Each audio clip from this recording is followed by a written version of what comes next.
تو یہ روزے اور یہ اہتمام از خود ماہ رمضان المبارک اس کی آمد کے حوالے سے نبی اکرم صلی اللہ علیہ وسلم کا ایک خاص طرز عمل تھا. اور یہ ابھی ہم نے نعت جو سنی ہے تو اس سے بھی ہمیں یہی لگا کہ دراصل دین جو ہے یہ تو نبی اکرم صلی اللہ علیہ وسلم کی اداؤں میں باتوں میں کھو جانے کا نام ہے. جہاں آپ رکے وہاں رکنا دین، جہاں آپ کھڑے ہوں وہاں کھڑے ہو جانا دین. تو اس ماہ مبارک میں بطور خاص ہمارے لیے تو رول ماڈل زندگی کے ہر شعبے میں آپ صلی اللہ علیہ وسلم کی ذات استودع صفات ہے، تو ان کو اس کو بطور خاص پیش نظر رکھنا چاہیے اور اس کی عملی تطبیق کرنی چاہیے کہ اگر ایسا کوئی مرحلہ زندگی میں آپ کو پیش آئے تو یہ جاننے کی کوشش کریں کہ اس مرحلے پر نبی اکرم صلی اللہ علیہ وسلم آپ کا طرز عمل اور اسلوب محبت اور طرز زیست کیا تھا اور اس کو ڈاکٹر صاحب اختصار کے ساتھ پیغام. میں یہی درخواست کروں گا کہ یعنی یہ کوئی اچھی خبر نہیں ہوتی کہ ماہ رمضان شروع ہوتا ہے تو ہماری مارکیٹوں میں ریٹس جو ہیں بہت بلندی پہ چلے جاتے ہیں، مہنگائی عروج پہ چلے جاتے، ذخیرہ اندوزی جو ہے اس کا دورہ ہوتا ہے. اگر ہمارا اللہ کی رزاقیت پہ یقین ہے کہ رازق وہ ہے اور یقیناً اس نے ضمانت دی ہے کہ رزق میرے ذمہ ہے، بے شک جی، تو پھر ایسی حرکتیں کرنے کا کیا مقصد؟ جی ہاں، ماہ رمضان میں جتنا بھی ہم خرچ کرتے ہیں اس سے کئی گنا اللہ عطا فرماتا ہے. بے شک. تو لہٰذا خرچ کرنے کی طرف آئیے، نہ کہ لوگوں کی جیبیں جو ہیں وہ کاٹنے کی طرف آئیں. غریبوں مسکینوں پہ دل کھول کے خرچ کیجیے اور پھر خاص طور پر جو زکوٰۃ یا خمس یا جو مالی واجبات ہیں ان کو اپنے ہاتھوں سے ادا کیجیے اور قربت اللہ مستحق تک پہنچائیے، اس کے گھر تک پہنچائیے، اس کے مانگے بغیر پہنچائیے. یہ مت دیکھیے کہ وہ ہاتھ پھیلائے گا تو میں جا کے بتاؤں گا. قرآن کہہ رہا ہے کہ ان کے چہروں سے پہچانو کہ یہ حاجت مند ہے، تلاش کر کے تو ان کی کفالت کریں، ان تک پہنچائیں. روزہ رکھیں، روزہ صبر کا نام ہے اور اس لیے رکھیں کہ اللہ تعالی ہمیں اس مقصد اور منزل تک پہنچائے جو لعلکم تتقون کی صورت میں اللہ نے ہمیں بتائی. آمین. بہت شکریہ سر. ڈاکٹر صاحب آپ کا بہت بہت شکریہ دل کی گہرائیوں سے سر. بہت ساری دعائیں ہمیشہ آپ کے لیے اور خواتین و حضرات اپنے مہمانوں کا شکریہ ادا کرتے ہوئے بس دل سے یہ دعا نکلتی ہے کہ اللہ تعالیٰ ہمیں توفیق عطا فرمائے کہ اس برکتوں کو، رحمتوں کو، نعمتوں کو سمیٹنے کے ساتھ ساتھ اپنے رب کے ساتھ جو تعلق ہے وہ مضبوط ہو جائے. اسی دعا کے ساتھ اختتام کی طرف بڑھیں گے، لیکن پہلے ذرا خوش آمدید کہہ دیں ہمارے جو دوسرے مہمان. بالکل. میں احمد علی دانش صاحب سینئر ثناءخواں ہیں، ماشاءاللہ تشریف لائے. میں خوش آمدید کہتا ہوں. آخر میں کلام پیش کریں گے. تمام مہمانوں کا بہت شکریہ. جہاں رویوں کو بہتری کی دعوت دیتا ہے، طبیعتوں کو رجحان دیتا ہے یہ مہینہ، وہیں پر دل سے ایک اور ایسا زنگ ہے جسے ختم کرنے کی ضرورت ہے اور وہ کینہ اور کدورت ہے کہ آپ کسی اپنے مومن مسلمان بھائی کے لیے دل میں کینہ رکھتے ہیں، کدورت رکھتے ہیں. اس جذبے کا رکھنے والا شب قدر کی رحمتوں، فضیلتوں اور برکتوں سے بھی محروم ہو جاتا ہے. اس ماہ مقدسہ جب رحمت چھما چھم برس رہی ہو، اس میں بھی کوئی کینہ اور کدورت رکھنے والا شخص ہے تو وہ محروم ہو جائے گا. ماہ رمضان آ رہا ہے. کسی بھی دوست کے لیے، عزیز رشتہ دار کے لیے اگر دل میں کوئی کینہ اور کدورت رکھتے ہیں تو اسے بھی ختم کیجیے. تمام مہمانوں کا بہت شکریہ. سندس جمیل اور تسلیم احمد صابری کو کل تک کے لیے اجازت دیجیے. انشاءاللہ کل آپ سے اسی وقت اسی چینل پر کل شب 9 بجے پھر ملاقات ہوگی. تب تک کے لیے السلام علیکم. تسلیمات.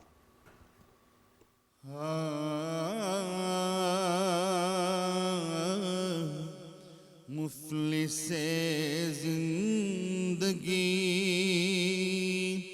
اب نہ سمجھے کوئی، مجھ کو عشق نبی اس قدر مل گیا،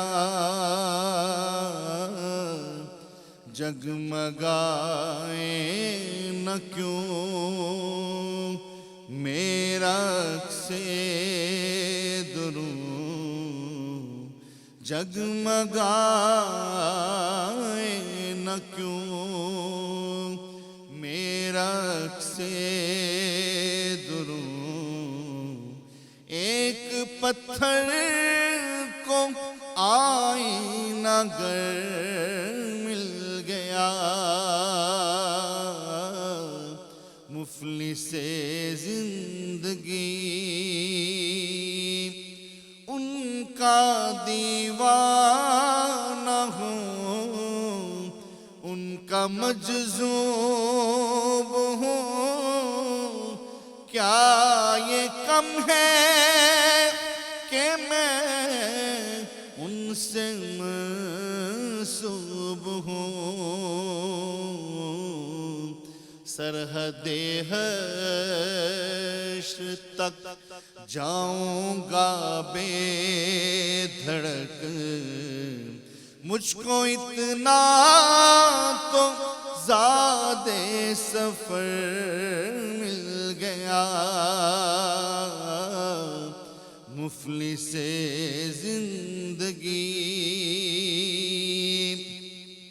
جس کی رحمت سے تقدیر انسان کھلے، جس کی جانب ہی دروازہ جاں کھلے،